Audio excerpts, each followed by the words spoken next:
Maybe you know. Science meets the questions you never thought to ask.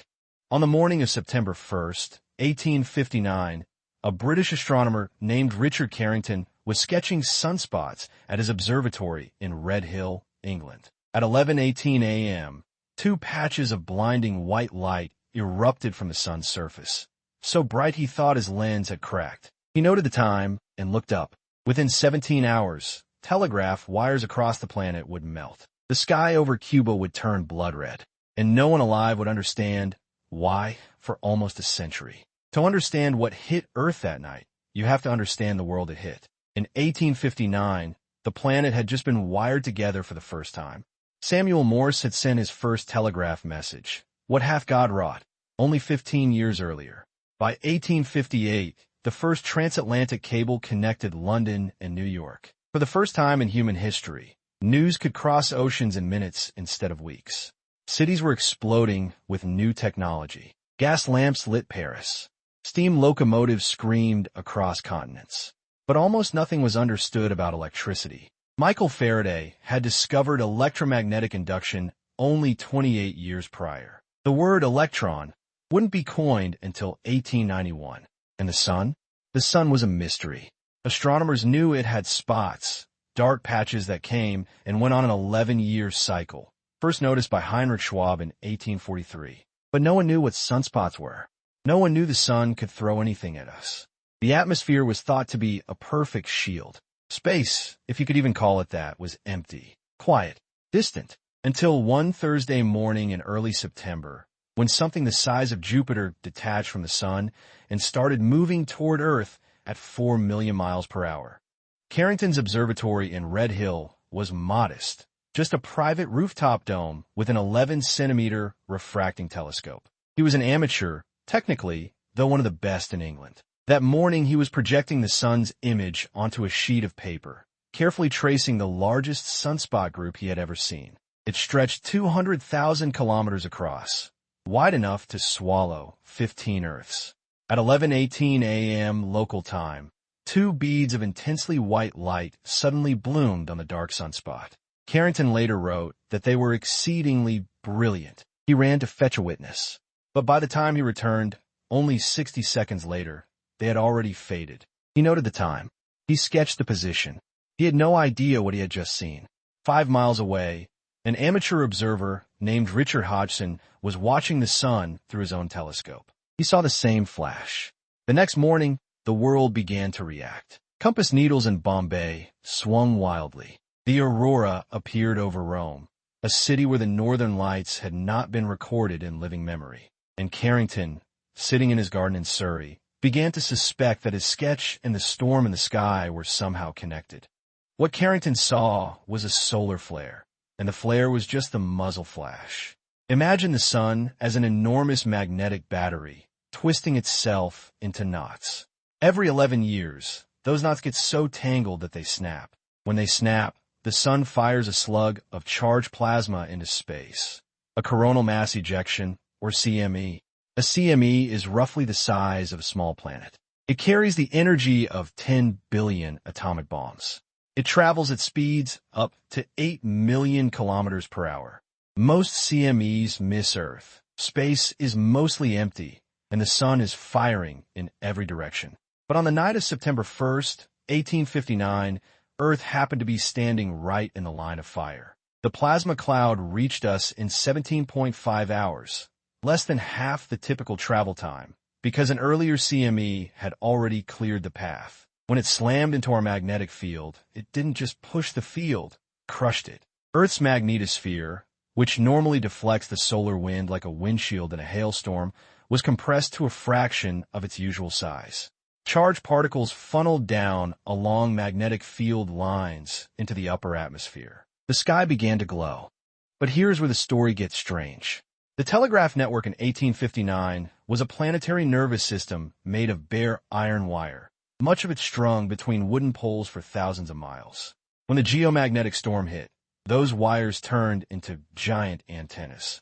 The induced current was so strong that telegraph operators in Boston, Philadelphia, and Washington began receiving electrical shocks from their equipment. Sparks jumped from keys. Paper tape caught fire. In Pittsburgh, a flame leapt from the receiver and burned the operator's forehead.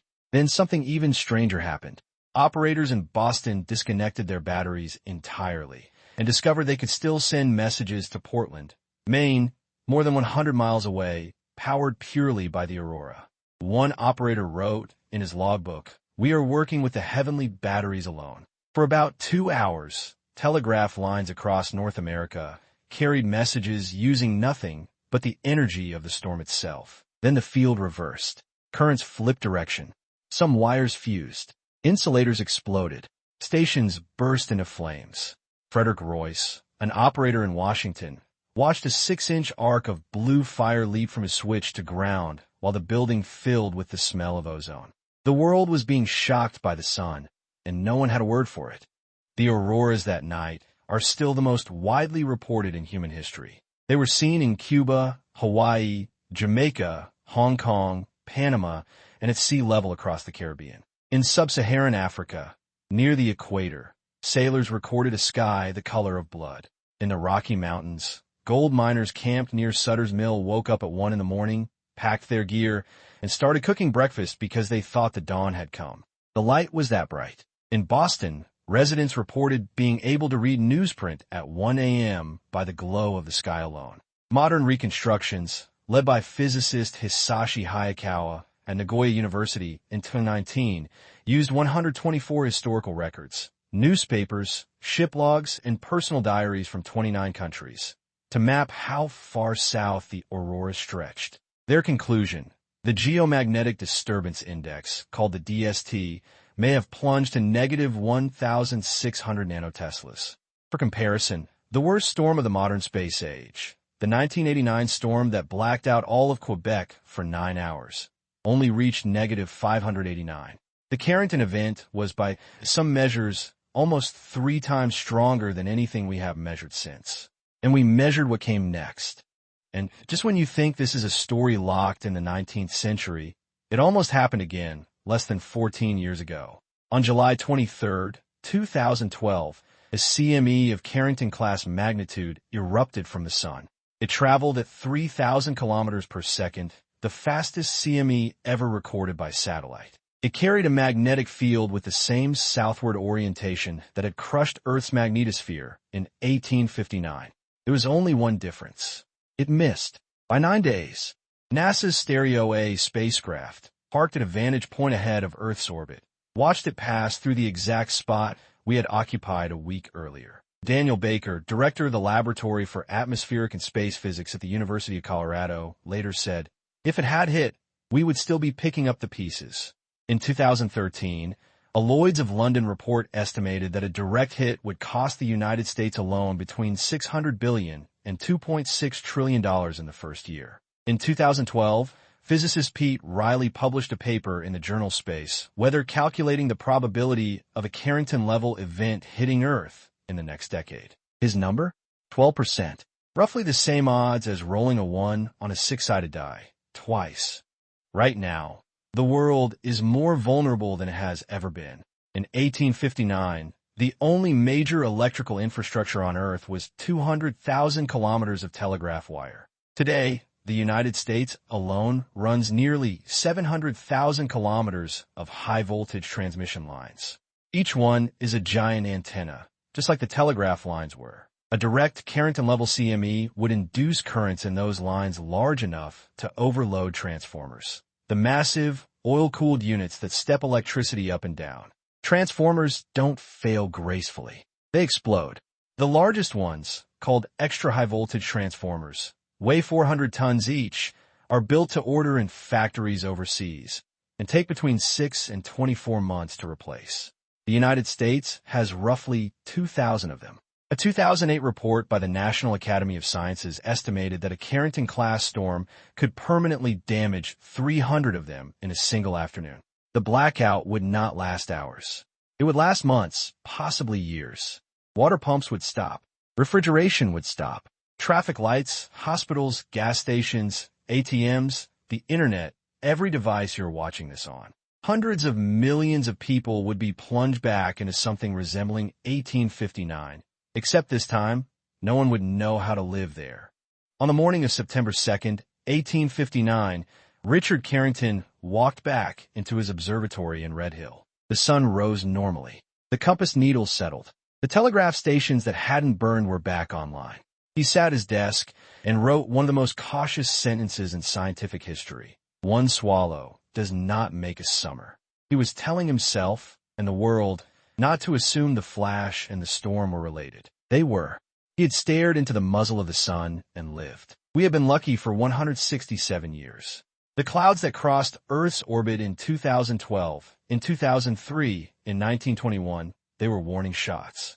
The sun has not changed. We have. The next time those white beads bloom on a dark sunspot, no one will need to circle them in red pen. Every satellite we own will see it coming.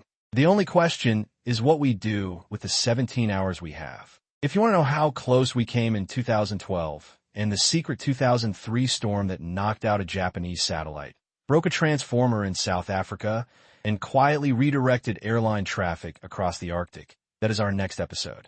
Subscribe, hit the bell, and we will meet you on the dark side of the sun. The next solar maximum peaks in 2025. We're already inside it. Thanks for watching. If this sparked a question, drop in the comments. It might be our next video. We'll see you next time.